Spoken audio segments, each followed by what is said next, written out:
The well-known sampalok or tamarind, Tamarindus indica, a member of the family Fabaceae, is a large tree that can reach heights of 10 meters or taller. Leaves are even pinnate and to 10 centimeters long. Leaflets are oblong to 2 centimeters long, and flowers are light yellow with pink stripes.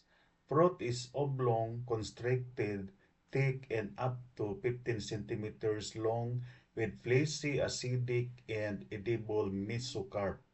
It is probably native to tropical Africa. It is now pantropic.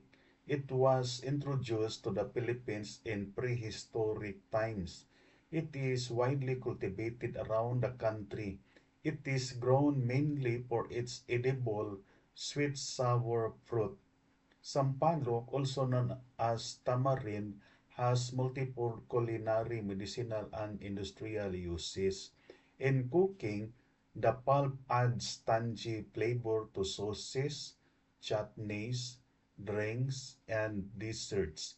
The fruit is essential in many Asian, African, and Latin American dishes, including pad thai, Indian curries, and Mexican agua fresca.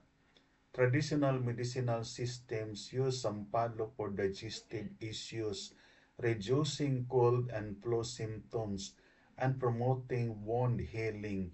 Some cultures apply sampalo paste topically for skin conditions.